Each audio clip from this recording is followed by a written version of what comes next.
It's truly an honor to be here this morning, and I have missed the Value Summit. Seriously, I think that I missed out on Uyo and I missed out on Ayangba, so I'm truly excited to be here this morning.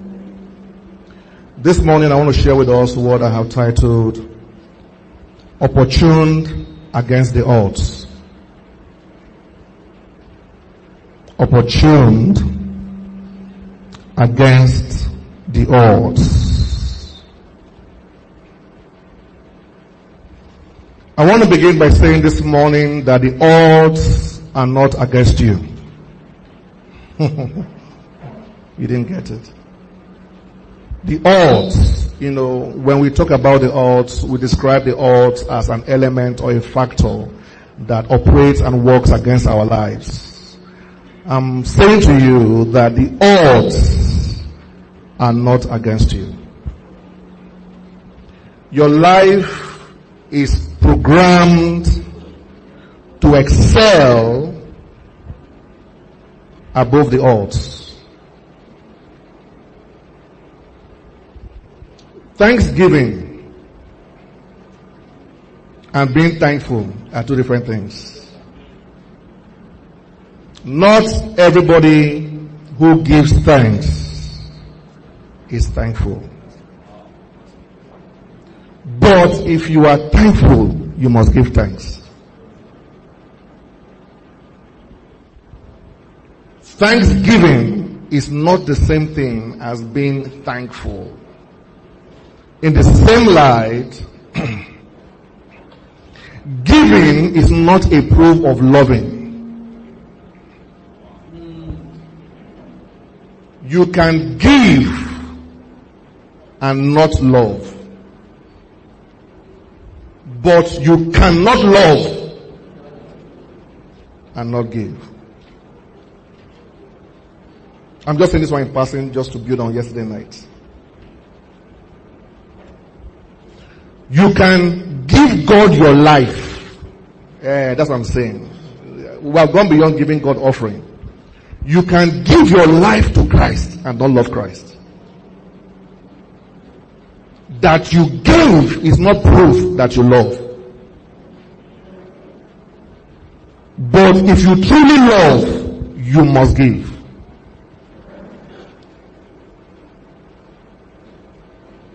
And if you truly love, then you will never be afraid of tough moments.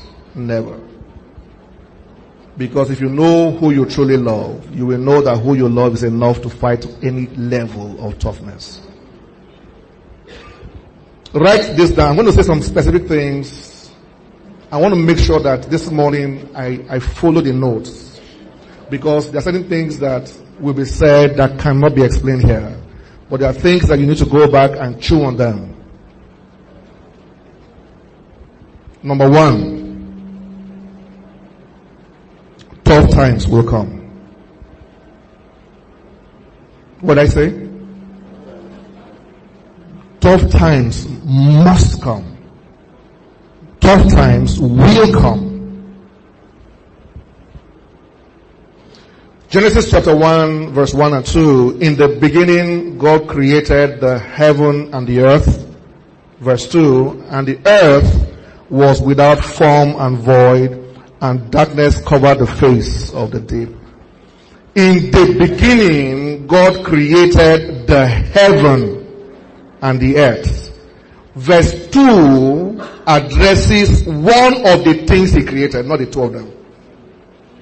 In verse 1, God created two things, but one had a problem. In the beginning, God created the heaven and the earth. We don't have a problem with the heaven. But the earth that He created, not the earth that He wanted to create. In verse 2, He had made the earth. But the earth that your God created had a problem. The earth that He created, it lacked form, it was void, meaning it was empty, and it was overshadowed by darkness. The earth that your God created had a problem. So toughness is not an equivalence of the absence of God.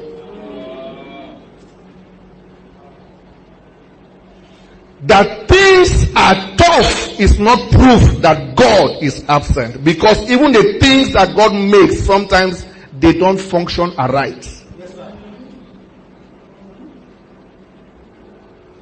God created the heaven and the earth. The heaven was okay, but the earth had a problem. Toughness is not the trademark of demonic operations. Sometimes toughness is the only proof of God's presence. Only proof. There are certain things in life you should never dare if they are easy. Never dare it. Including marriage. See, my marriage is easy. It's not God. It's not God. It's not God. You know why it is easy? Because he has 4 girlfriends outside. So anything the wife does cannot annoy him. When she annoys him, he goes outside to take 4 antidotes. And then he comes back with flour. And she says that my husband. Marriage is easy. It's not true. It's not true. It's not true. Toughness does not mean wrong. Tough does not equal wrong. That is more relevant to the African church because we run from everything that is hard. We are looking for visa to America. The Americans are coming here. Because the Americans understand that everywhere there is a problem, there is opportunity for greatness. That's why you should go and buy that book outside. But you are constantly running away from problems. Problem is the only thing that holds the key to your relevance. You are useless on earth without problems. Period. We have no use for you if you have no problem to solve. The only reason why you fell into the manufacturing agenda of heaven was because there was a problem that required you as a solution to come for. You are not just here that because you have a solution to a problem. You are here because you are a solution to a problem. And problems are tough. And you are looking for visa.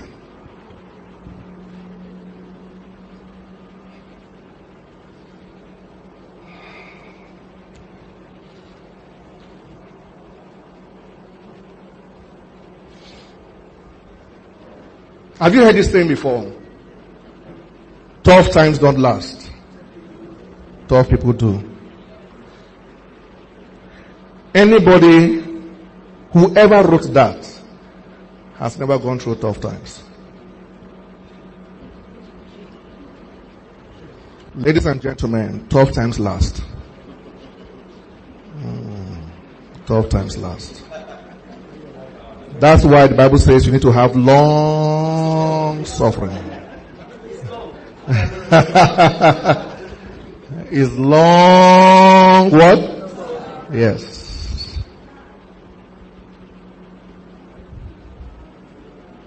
Weeping will what? Uh-huh. It's not that weeping will come in the night. Is it come in the night? Weeping will come in the night, but joy. It is weeping will endure. Then joy comes. Are you seeing the difference? The one that comes is the one you like. The one that endures is your reality. I'm building this foundation because this is the reason why we need opportunities.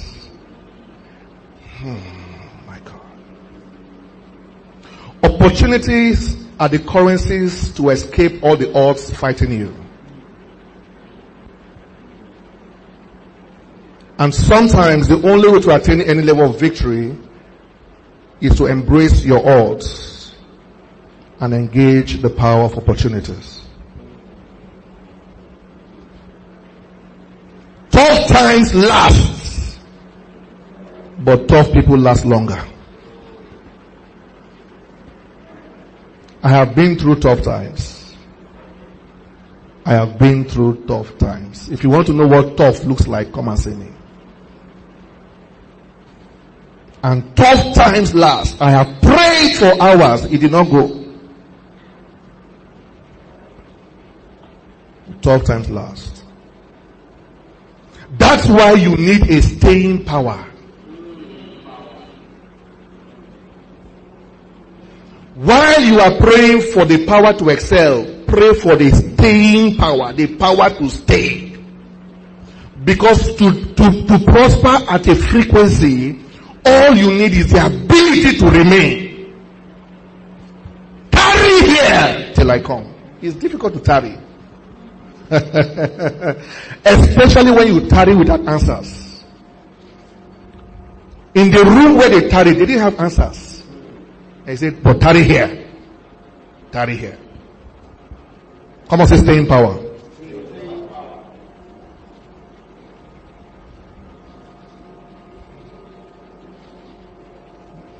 Tough is school. Write it down. Tough is school. Oh my God. Masotaya. Tough is school means that tough seasons are learning seasons. Many of us, when we are plunged into a season of toughness, we focus too much on how to get out. The one that put you there, put you in a school.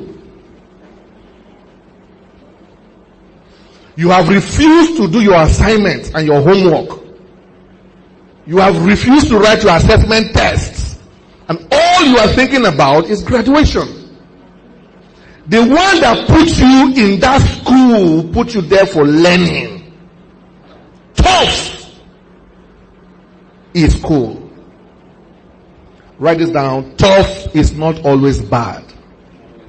So what I'm trying to say to you is that tough times doesn't mean there are bad times. Tough simply means that things are tough. It doesn't mean things are bad. So, in the beginning, God created the heaven and the earth was without form and void, and darkness covered the face of the deep. Doesn't mean that the earth that God created is bad. Can I have a bottle of water, please? Anyone, it doesn't matter.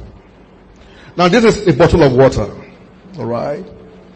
And this bottle of water has a cap. Am I correct? If for some reason I want to open this cap, and the cap is tough.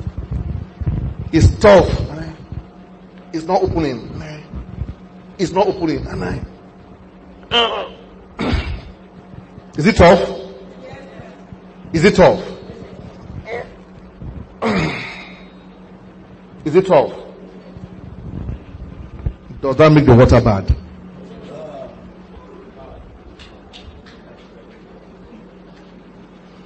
Many of you have been given this bottle of water, but the cap is tough. But nothing is wrong with the water.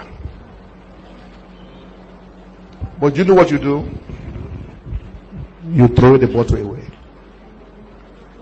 Because the bottle is what? It's tough. Tough seasons doesn't mean they are bad seasons. And tough means different things to different people. So when you are gossiping, gossip with respect. I know I can't stop you from gossiping. It's impossible. But at least when you have to gossip, gossip with some measure of respect to the object of your gossip. I know you think that Barrister Peter is carnal.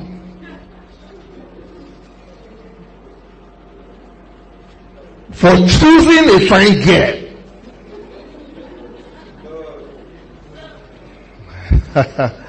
You see, before you criticize him, what is easy for you may be tough for him. You know, if Dangote ever comes to a point in his life that he has only 1 billion naira, he will tell you that things are what?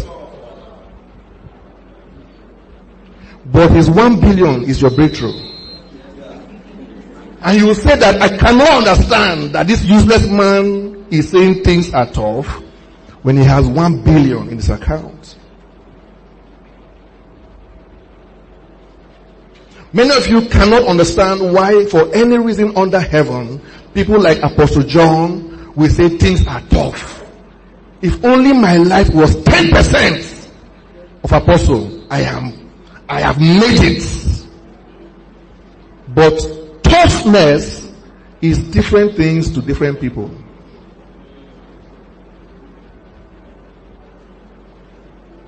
Don't criticize a primary 2 student because he can't solve an equation that you solved in SS1.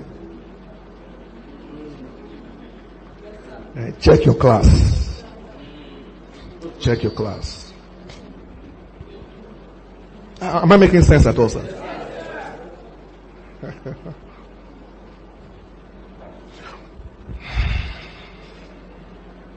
Many of you will come to a point in your life that the miracles of yesterday will become a struggle for tomorrow.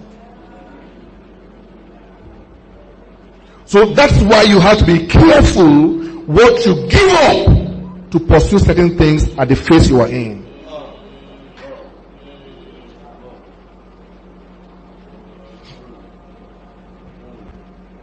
You have to be careful.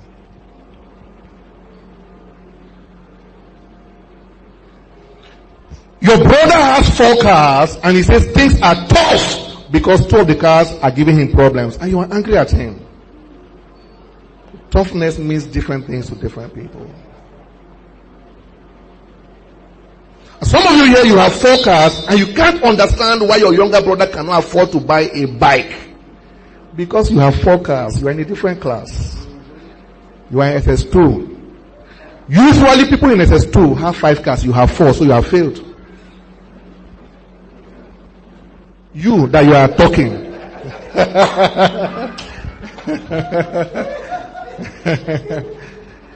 Go and face your mates.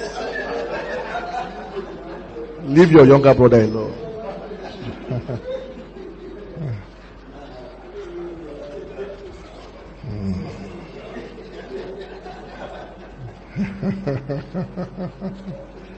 Listen now, I'm going to say something very dangerous. I pray you get it.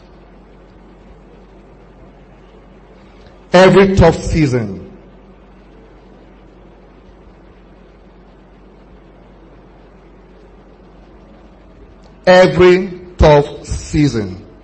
is a season.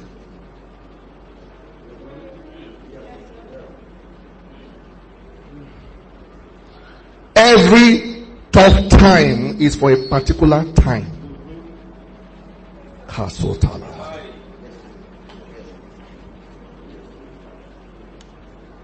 That's not the fearful part.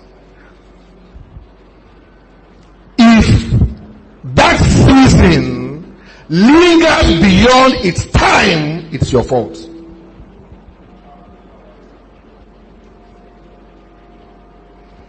Every tough season is for a season. There is a calendar for the toughness in your life. Many of you have exceeded that calendar 8 months ago. Everything that happened after the calendar ended is your fault. The Bible says, count it all joy when you fall into diverse temptation. See, sometimes you can't control falling into those seasons, but you are responsible to ensure that it does not exceed the season. Any pain in your life is for a season. The young man left you heartbroken. I'm sorry. I'm sorry. True, he's an idiot. True. True. His idiotic behavior was allowed to cause you pain for 2 months. 6 months after, you are still complaining that Adakole broke your heart. Now you are the idiot.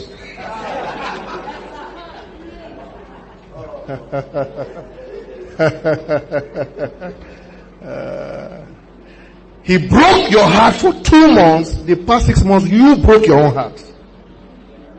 You are the one doing the breaking now.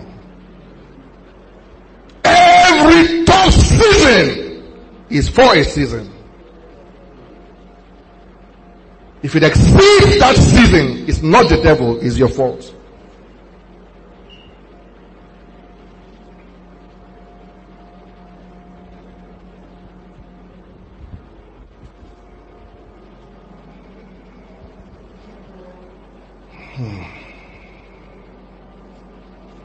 Tough times are designed to help you uncover easy places.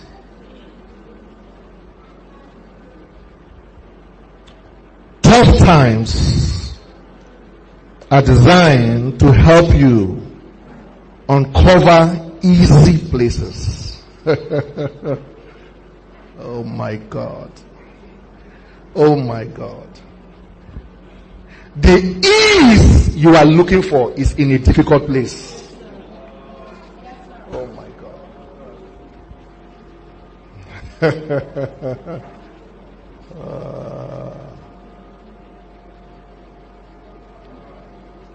Nothing easy is found easily. Nothing easy.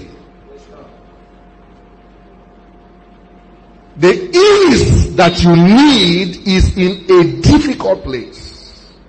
There are wisdoms that you can accrue to yourself. In 2 months of a difficult season that can save your life for the next 10 years. That's why you need to learn that tough is cool. There is something coming your way. 10 years from now, it is found in this difficult place. In this place also, you uncover unknown, unused potential. You know,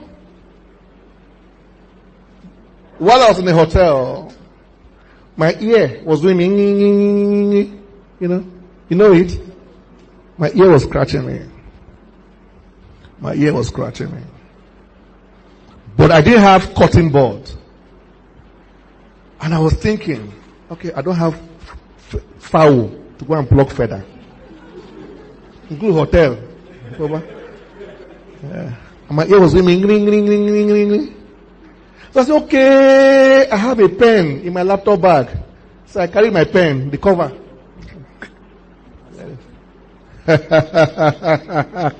I discovered an unused potential in the cover of my pen because there was a problem.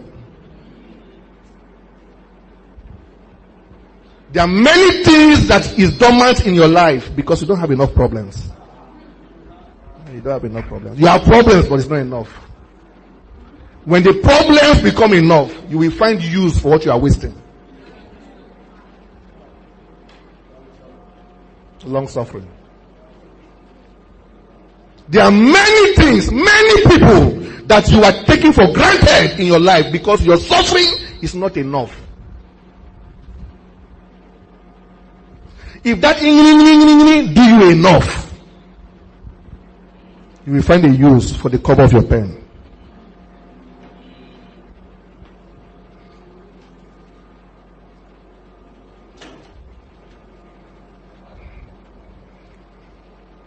See, all this your talk of nobody is helping me. is proof that you are not qualified for help yet. This complaint that nobody is helping me is proof to me that you are not qualified yet for help. Because when you are truly qualified for help, you will stop looking for help. You will engage something that will draw my attention to you and offer you my help.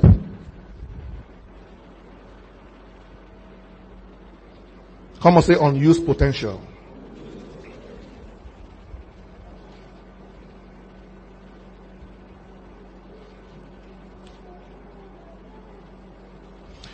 See, unused potential.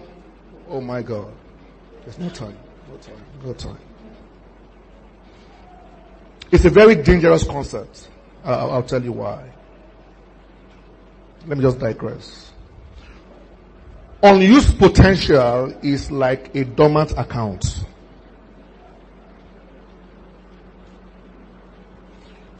You cannot buy anything with your account statement. They won't get it. Please, sir, come, sir. See, this man now, he has 10 million in his account. 10 million. Amen. He has this guy. Amen. See, I've seen him, so he has 10 million in his account.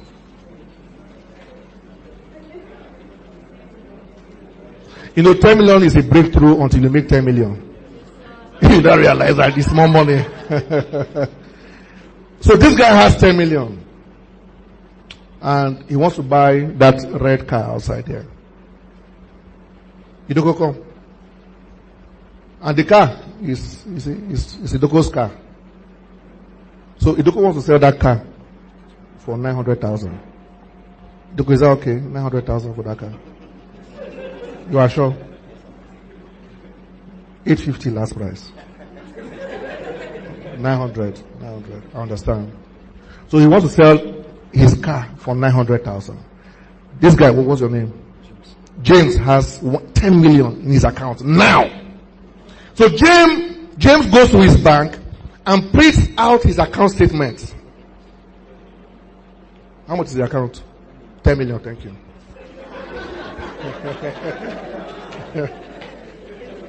And gives the account statement to Idoko. That he wants to carry your car now. He has given you the account statement. Will you give him your car? Amela, this guy has gone to the bank. There is proof that there's 10 million in the account. He has given the seller of the car the account statements. You see, all this you're singing, I know who I am, I know what I have.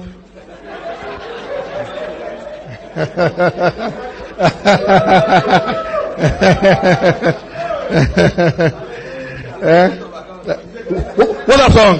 I'm moving in power, walking in prosperity, I live a life of favor. His statements. His statements. Life does not answer to bank statements. It answers to those that have the capacity and the instrument to pull out from the deposited resources and engage it in the real world. Many of you have not gone to the bank in a long time to make any withdrawal because the problems in your life is not sufficient for your level. You need more problems.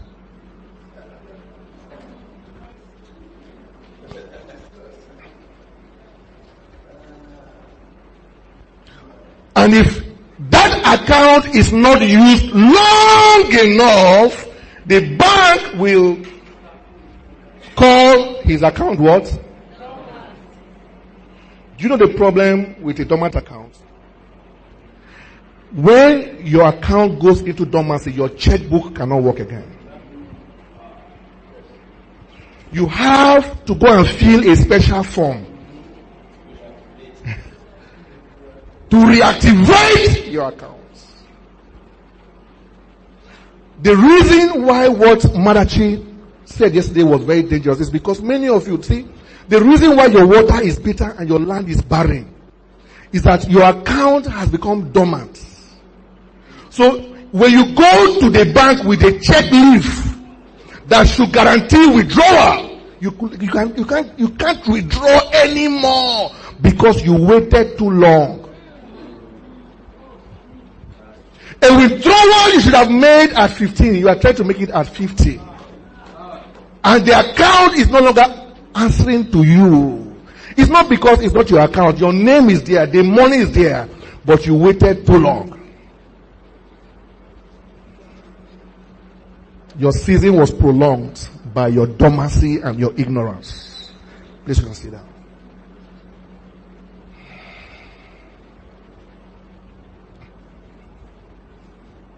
Say, life is simple.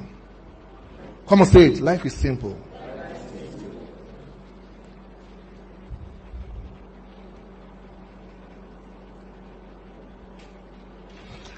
One of the most squandered resources on earth is opportunities.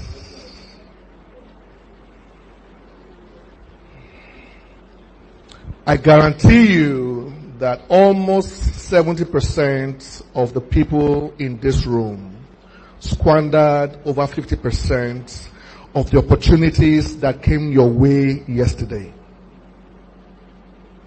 including the opportunities that happened yesterday night here.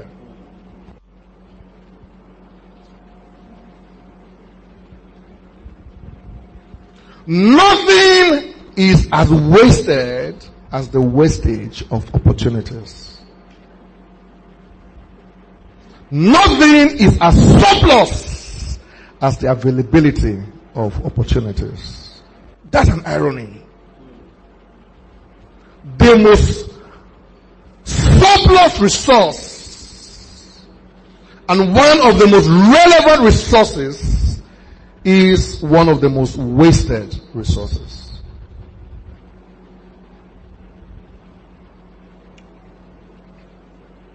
Can I shock you, please? I won't be able to explain this, but I'll still say it. Every possibility on earth is in opportunities. Every. The woman with the issue of blood needed to be healed. Jesus was doing his own thing somewhere. There was a possibility that she spotted in an opportunity. She locked onto it and her life was changed permanently. Come on, to opportunities.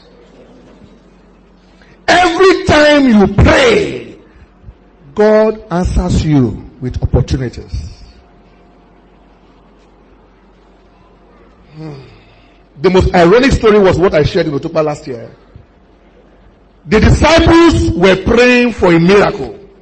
The release of Peter. Water Boko. They were praying day and night. Oh God, release Peter by fire, by fire, by fire. And God released Peter. Two things happened in that scripture. God brought the angel of God, carried Peter from the prison all the way to a certain point on the street and left him there. At that point, Peter had to decide where to go. Because listen to me. There are certain places that God will never take you to. You must take yourself.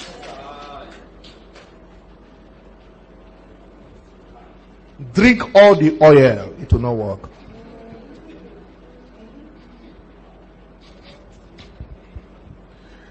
And Peter came to the door, to the room where they were praying for his release. The angel broke him out of prison gates. Now he has come to the prayer door. And those who are praying will not open the door. Because they were praying for what? A miracle. What was a miracle? Oh God, release Peter. Fire!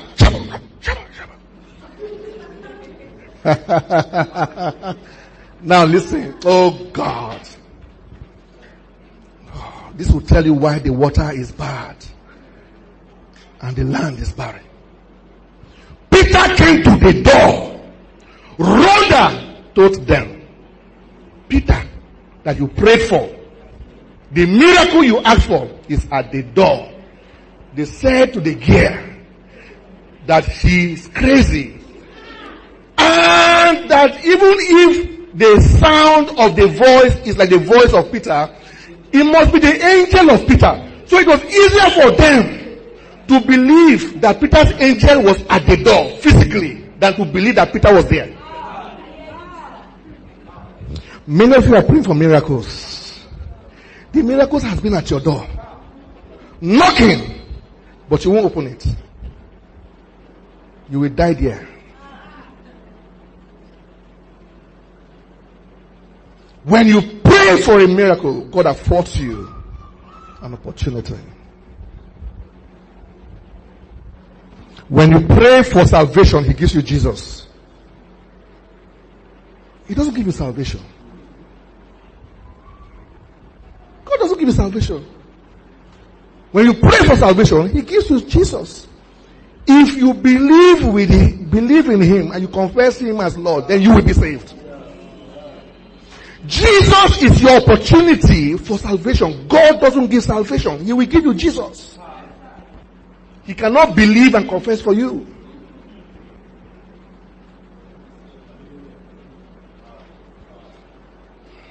When you want the next level, He gives you a problem. Solve it.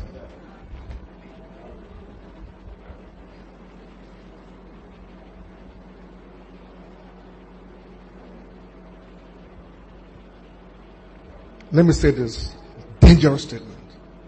The trajectory of your life, I pray you guys get this. The trajectory of your life is determined by the opportunities you hit or the ones you miss. Should I say that again?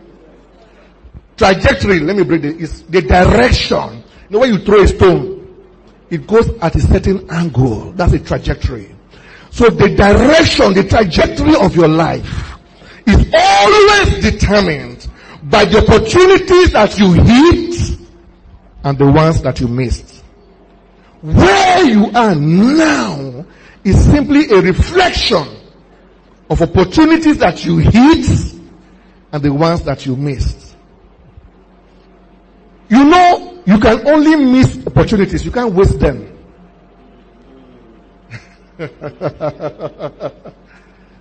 Oh God. No opportunity is wasted. Oh. The one you missed, somebody else took. It's not wasted. If God gave you a chance to be a millionaire, if you missed it, somebody else will take it.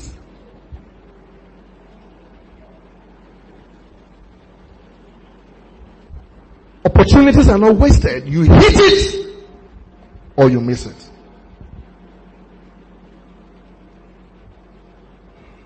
You were praying for a job for 2 years. And while you were going to the market, you saw a woman trying to change her tires by herself.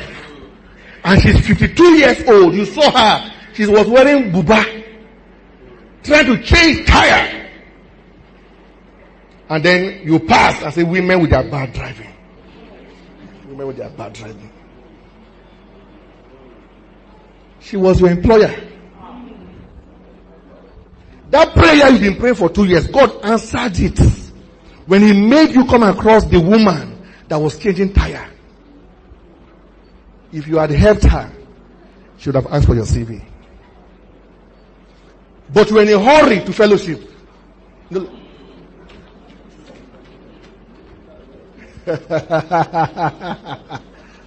Oh, you were in a hurry.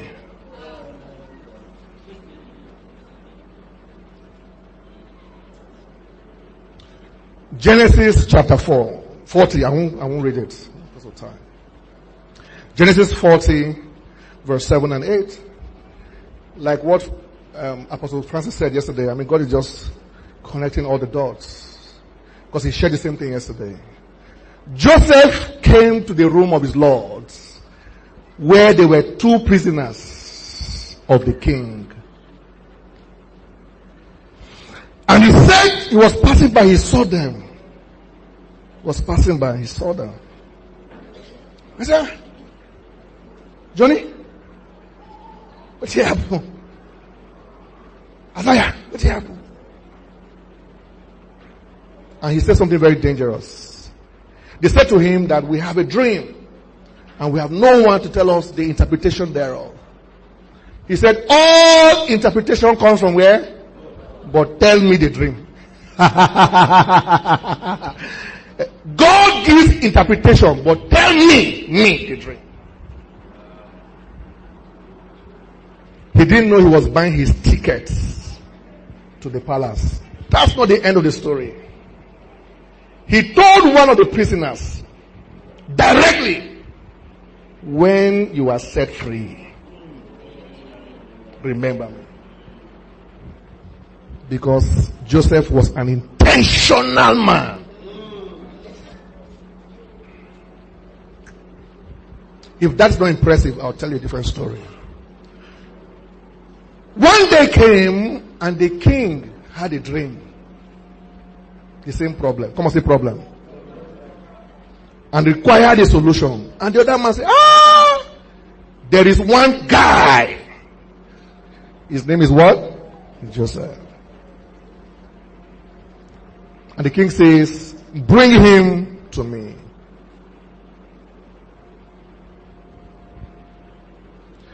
Every opportunity embraced gives birth to future possibilities. We said that every possibility, is in opportunities. I'm saying to you again that future possibilities are embedded in current opportunities. Now, the problem that Joseph solved a few years ago has opened to him a certain possibility. Now, in that possibility, sir, there were other opportunities. One opportunity unlocks a possibility. Now, this possibility, Joseph found out, is about to unlock other opportunities. So they said, the king is calling you. He said, hey, wait. Where's the palace barber? Where's the palace barber? There are about 10 opportunities in this possibility. I can go and come back as the interpreter of the king's dream. The other possibility is that I can go and be set free from the prison because I was able to solve this problem. But with the way I am looking, certain possibilities cannot be open to me. To embrace some opportunities, I must look the path. Lumeyi was here. Say, shave my hair because Egyptians don't like hair. No matter what I tell the king, there are some doors that will never open because of how I look with this behavior. So cut the behavior and let us go. Lumiyegwa, give me order to bath.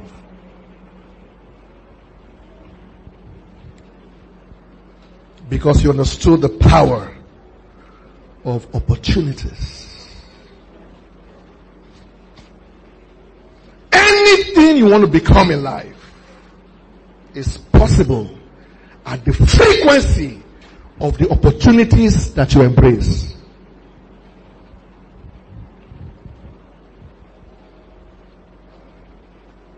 This is the scary part.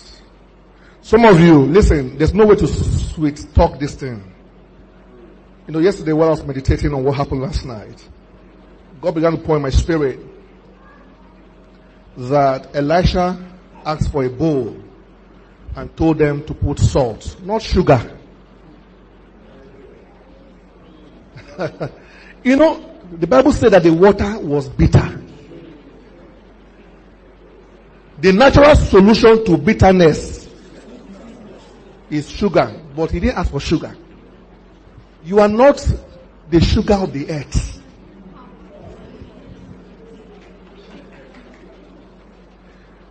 Both of them have taste, but one, if you put too much in your mouth, you will vomit.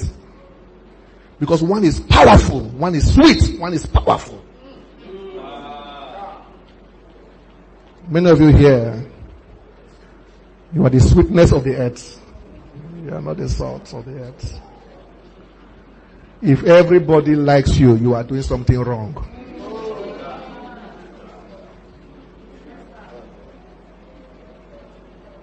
Check yourself.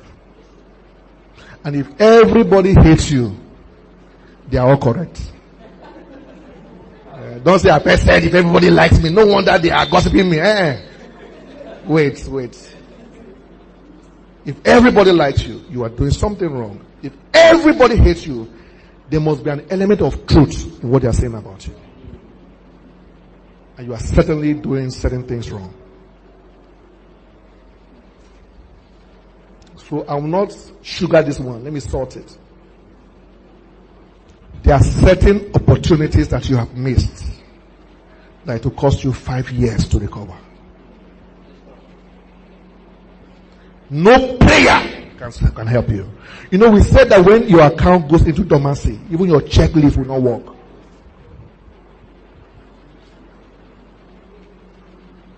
You had the chance to help Peter. Bro Peter, Barrister Peter carry his bag. He didn't carry his bag. You saw him carrying 3 bags with his fine behavior. You had the chance, sister, to say, bro, can I help you carry 1 bag? Like this. Then you now say, what's your name?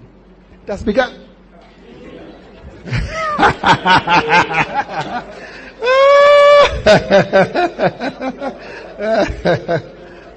But you missed it. But when you missed it, it was not wasted.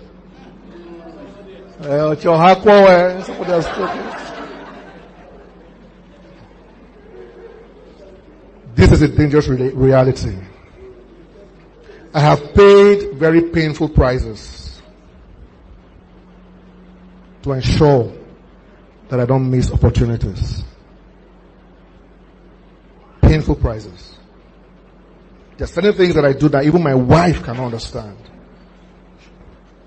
I'm just simply purchasing as many opportunities as I can. Some will pay today, others will pay 20 years from now. Some I am embracing for my children. I am a radical believer in opportunities. I am careful how I talk to people, because I have come to learn, oh my God, the cross, the cross is horizontal and is vertical. The cross is made up of 2 poles. Each pole has 2 sides. The vertical pole has on top and bottom. The horizontal pole has left and right. You must learn to service everybody at the end of every pole. How you treat your boss and how you treat your cleaner will determine your future. The way you are treating people under you, one day you will wake up, you will not have a ground to stand.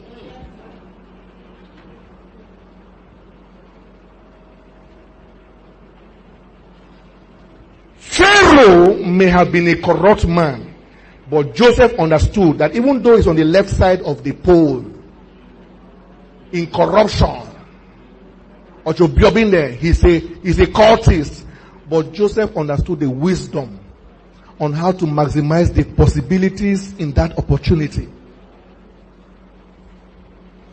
There are good things for you in bad people. You must learn the wisdom to harness it.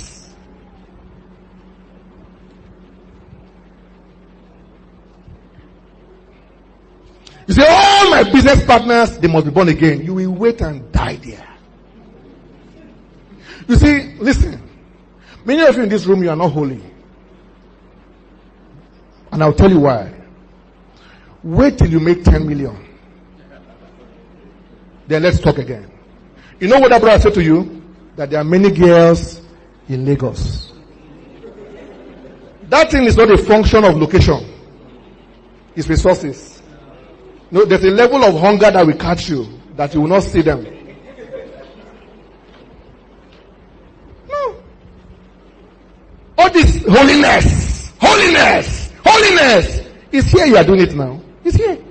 Wait till you have 10 million and you are in a 5-star hotel in America, alone in a beautiful hotel room.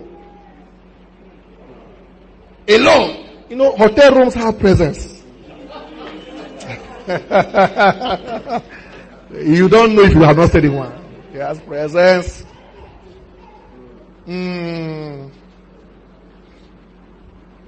Wait till you have 10 million.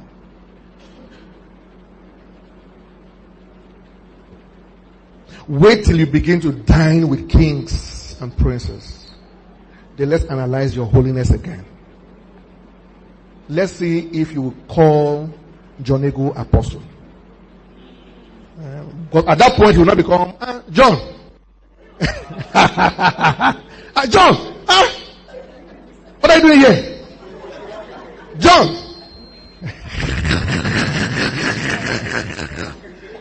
Because you have 10 million. John, no. Those days of Value Summit. Hi, John.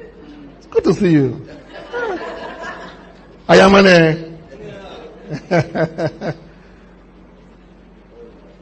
killing other possibilities in your future. Killing possibilities by recklessness.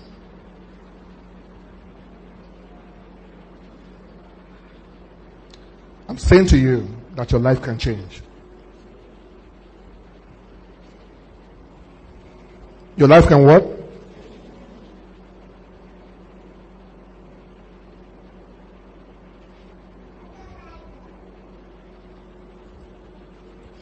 Let me just quickly share this, and I'm closing now. The concept of the seed time and the harvest time. The Bible says that the seed time and the harvest time will not cease.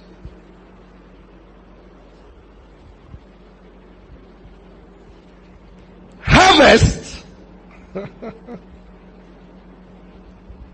is not the accumulation of farm produce. Let me explain. If I plant 10 seeds of corn and in 3 months I have 100 stems of fully mature corn, do I have a harvest? Do I have a harvest? Do I have a harvest? I don't have a harvest. Do you know when I have a harvest? When I go to reap what has been produced from my farmland. Many of you, having listened to Apostle John Ego, you have learned how to sow seeds in the right places. You have sown seeds. Financially, you have sown seeds. Emotionally, you have sown seeds. Spiritually, you have sown seeds. And your seeds have yield results, like the prayer of the disciples. Now that you have sown the seeds, you have waited, and they have grown into trees. And then you wait in your room for the trees to come to you.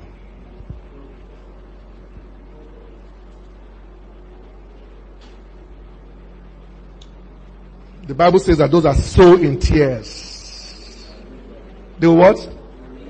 They will harvest in joy. Is it harvest in joy? It's reap. Because your future is not only determined by the seeds you sow. Your future will be determined by the fruits you harvest, you reap. There must be reaping. 5 things you need to have to maximize opportunities. Number 1, you must be selfless. Number 1, you must be selfless. You must think of something and someone outside you to begin to spot opportunities. Joseph did not have a dream, but he was concerned about the dreams of his co-prisoners. Number 2, you must decide. You must be deliberate on what you want to make out of any possibilities in opportunities, like Joseph did. I'm going to see the king. I must decide the outcome of this meeting. Will I be rewarded as an interpreter? Or will I be awarded the job and the contract to service the nation for 7 years?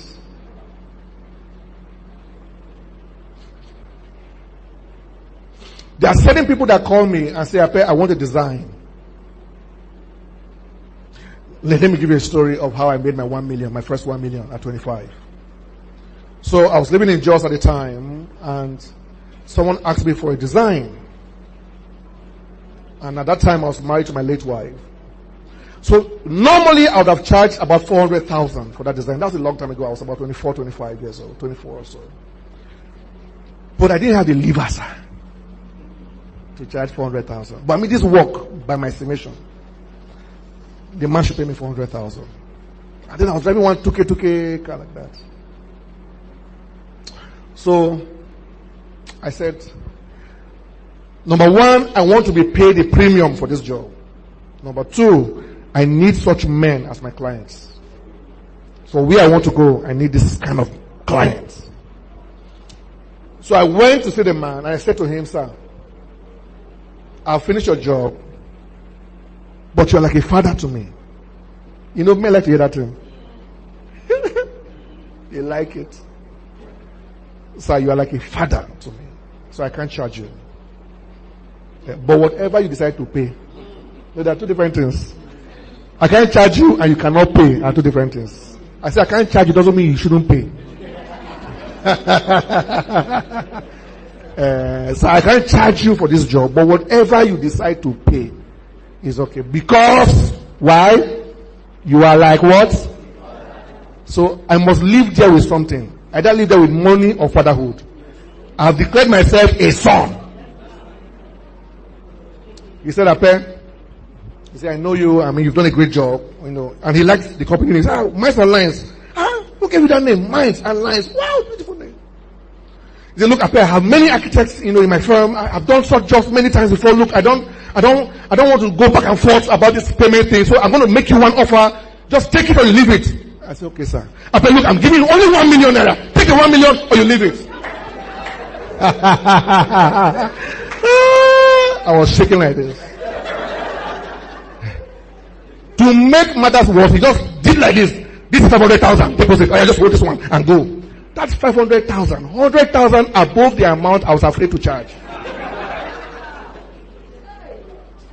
But I went there decided. I went there decided. Some weeks ago, a client called me from somewhere outside the country.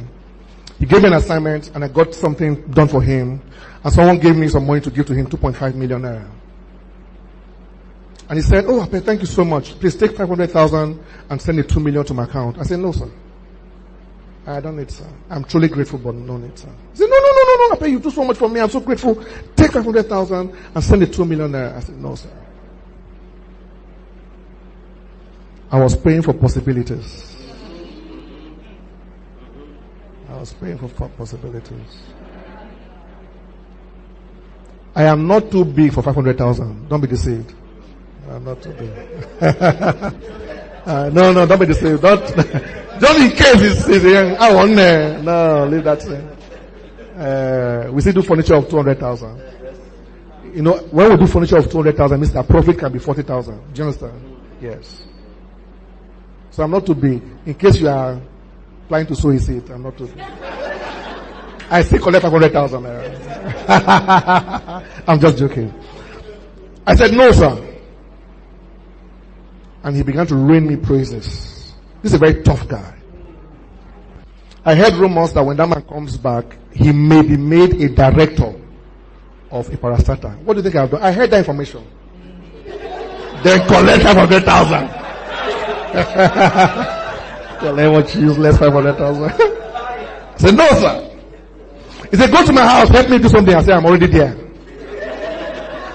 Went there. You must decide. You must be intentional. Don't blame life. Don't blame life. Life is just life. Life is unfair. Don't expect life to be fair to you. You take what you need to take. Number 3, you must walk. Apostle Francis dealt with that extensively yesterday. You must work. You know, the most powerful force on earth is not love. I mean, it sounds more religious to say the most powerful force on earth is love.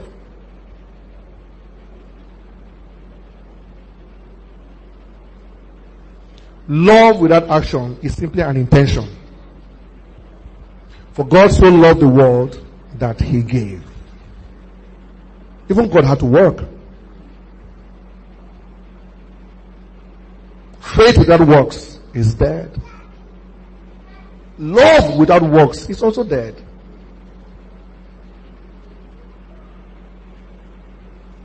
A mentor said to me years ago that Apeh, prayers move mountain, actions move the universe.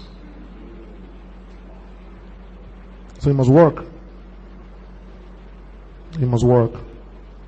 Number 4, you must wait. We addressed that earlier. You must have a staying power. Even in tough seasons, you must wait. When I refused the 500,000, I'm simply waiting.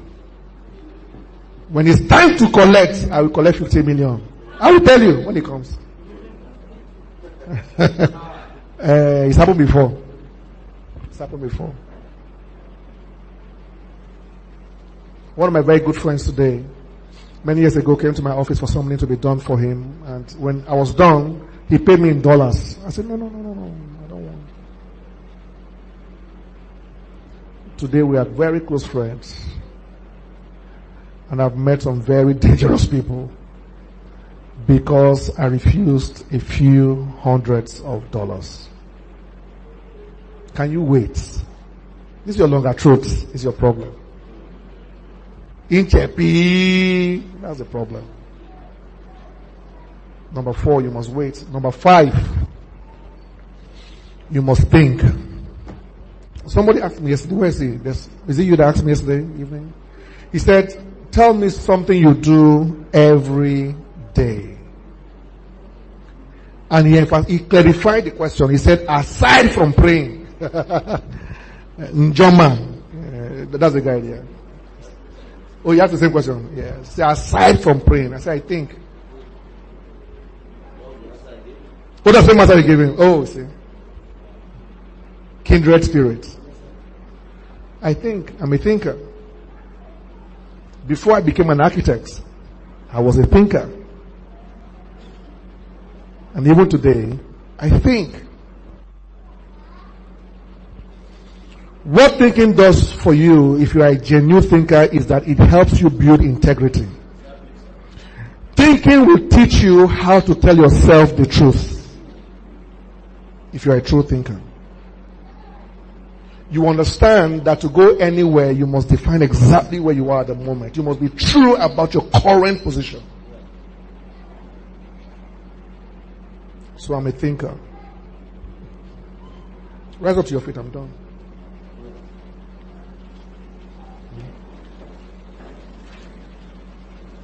I have like 2 minutes. Let me just.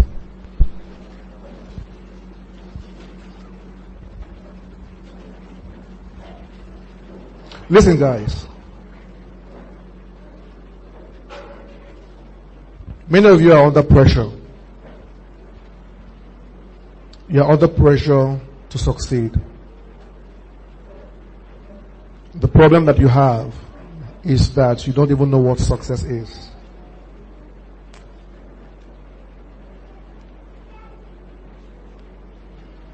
Success is attaining desired goals within reasonable time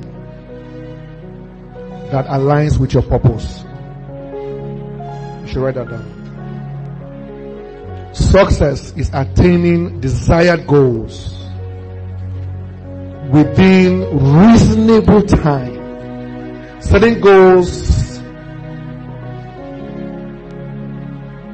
that you have attained are not successful because you attained them within an unreasonable time. Unreasonable timing could either be a time too fast or too slow. You want to build a business in 3 months. That's unreasonable timing. You want to have courtship for 7 years. That's unreasonable timing. It's too much. So you are attaining a desired goal within a reasonable time, and that goal with the timing must align you with purpose. So if I desire to buy an Okada and you desire to buy a car, and I ended up buying the Okada, and then you ended up buying Keke Napep, who is better? I that bought the Okada, I am more successful than you that bought Keke Napep. Even though what you attained is bigger. My desired goal within a reasonable time that aligns me to my purpose is buying Okada. Your desired goal is to buy a car, but you bought Keke, more expensive, way bigger than Okada, but it was not your desired goal. So I am more successful than you. So many of you that you are envying your friends, you are actually more successful.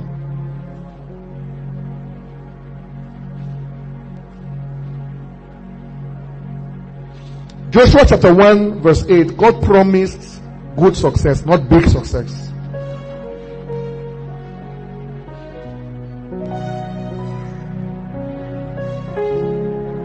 Success is making progress at the right speed. Write that down. Because you are not just opportuned against the odds, you are opportuned for success. Success is making progress. You know, progress is not the same thing with movement. You can be making moves without making progress. Motion does not equal progress. If I'm going to Abuja from here and I'm driving towards Enugu, however fast I am driving, in spite of the car I am driving, I'm not making progress because I am going in the wrong direction.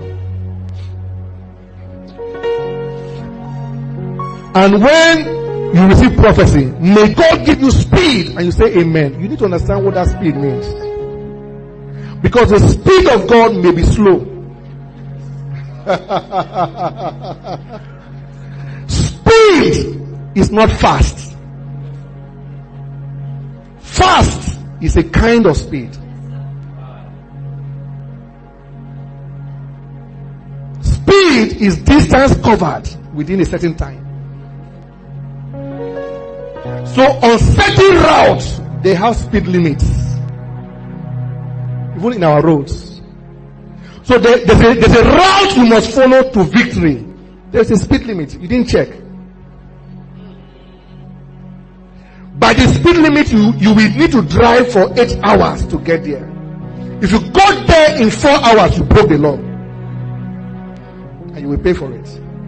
It will show after 4 years. You will pay for it.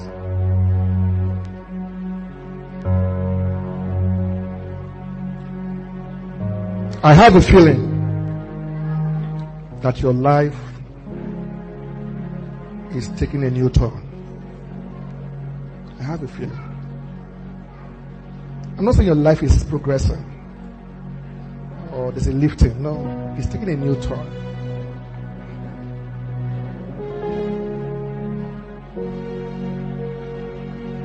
But I can promise you that if you follow this thing, this turn will lead you to a place of greatness. I didn't say a place of riches,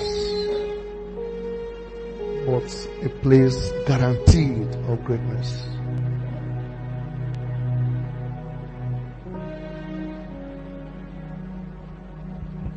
Become aware of the opportunities around you. Even in the church, when you're praying, when you're serving, in your office, in your house, with your mom, even with your enemies,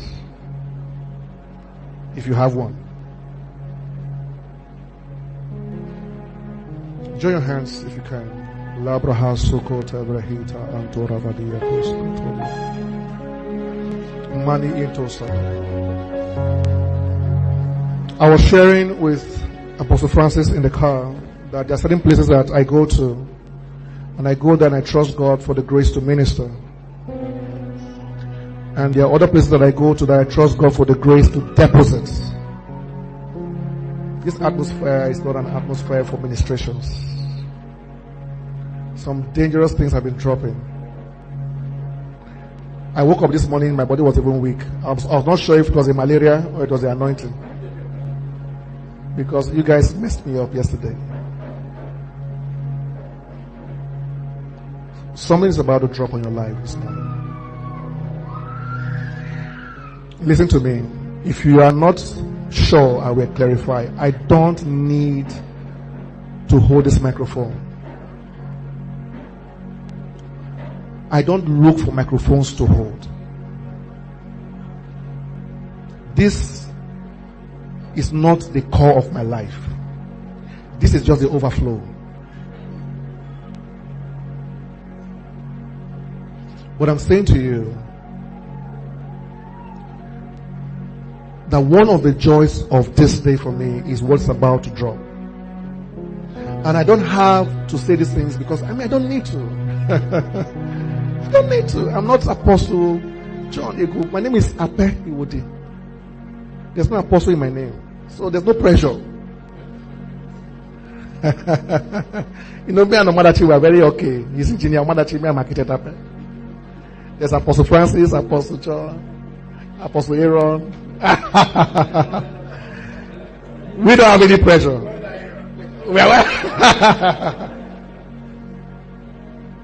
So I'm just trying to say that I have no pressure to make you feel good. No pressure. If I don't feel it, I won't say it.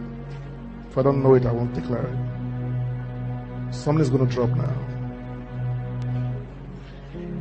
Close your eyes, everyone. Just pray in tongues for a few seconds.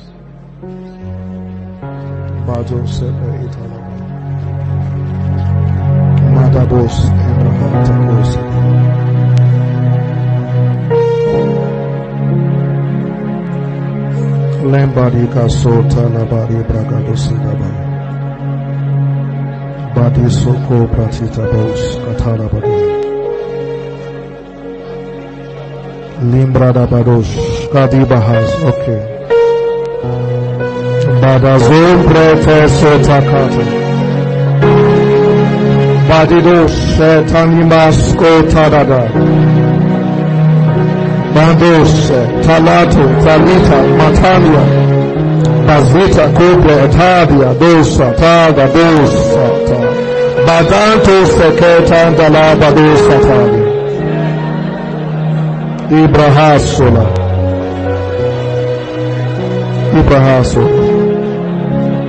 Listen, in Jesus' name. Listen. You still get a chance to pray while Apostle comes up. When I said in the beginning that giving thanks is not the same thing as thankfulness, I'm saying from experience.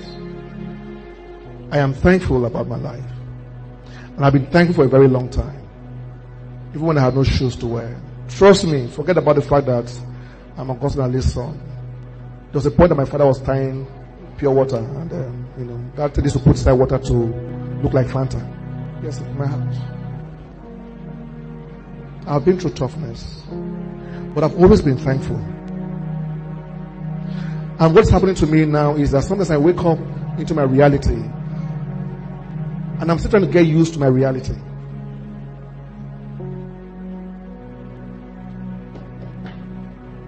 When God says that you will build a house, you will live in a house that you didn't build. It doesn't mean someone will build a house and give you the keys. Necessarily, no, it doesn't mean that. It means that you will build things that when you are done building them, it looks as though you were giving what you built.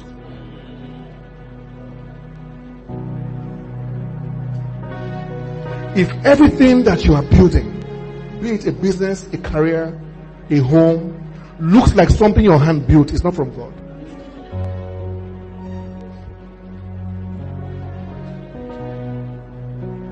You see, when he said that we give you a house you didn't build, he meant it. That house is not a physical house.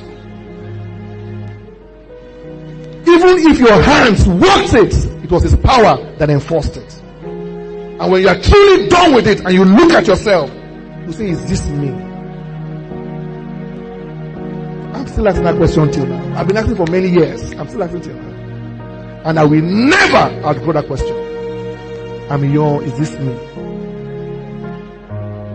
My friends have bigger cars. But when I drive my own 2K home, I ask myself, is this me? Because I'm thankful. When God's presence is truly at work in your life, you will be fulfilled. And one of the ways to know you are fulfilled is that you will feel full. No matter how small you have, it will feel full. Many of you here, you have so much, but you still feel empty.